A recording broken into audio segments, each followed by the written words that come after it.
apart from political and administrative issues, some economic issues were also raised by the moderate leaders. And one of those economic issues was that they said that the British rule had led to the poverty and famine in India. They said that because of the increase in the land revenue, the peasants and the zamindars are suffering. Because of the exports of grain to the European countries, there is a shortage of grain in the country. So they demanded that they should cut the revenue demand. That means less money should be taken as revenue from the farmers and zamindars.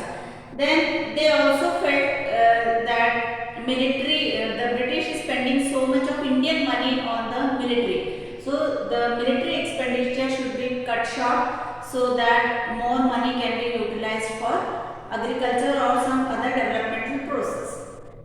They also wanted more funds for irrigation so that agriculture can be developed, because most of the people were farmers at that time and India's economy depended on agriculture. So these moderate leaders wanted to focus on agriculture.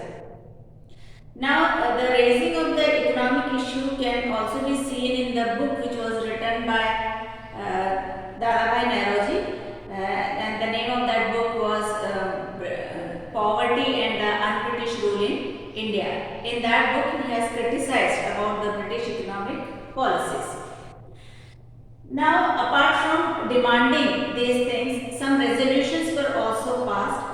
Passing of resolution means some demands were put forward and many of the people agreed with those demands. So most of the people agreed that there should be no tax on the salt. So resolution was passed on salt tax, treatment of Indian laborers abroad. So many times for plantation and for mining, many Indian laborers were taken to some other islands or some other countries where they were very badly treated. So those issues were also raised by the moderate leaders. Then sufferings of forest dwellers, since because of the Forest Act, many of our tribal people were not able to live freely in the forest area. So those demands were also raised in the meetings when held of the Indian National Congress.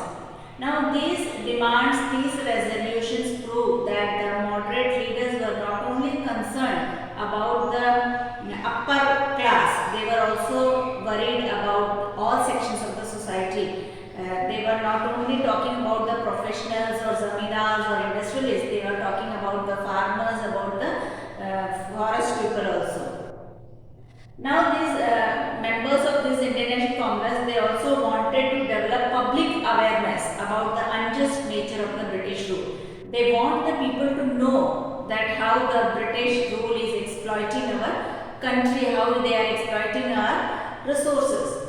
And for that they published newspapers, they wrote articles of economic ruin due to the British rule. Then they also criticized the British rule in their speeches. They also sent representatives to different parts of the country to know the public opinion, and this public opinion can be expressed. Now when all these things were done by the Indian National Congress, the members of the Indian National Congress, they always felt they believed in the British sense of justice. They felt that the British give much importance to freedom and justice. So if we put our demands in front of the British, they will surely listen to us and they will try to solve our problems. So the only thing we need is to put our problems in front of them, or we have to express our demands and to make the government aware of the feelings of the Indians. And if we make them aware about our feelings, if we demand something, the British will never deny and they will surely fulfill our demands, because the moderate leaders believed in the British sense of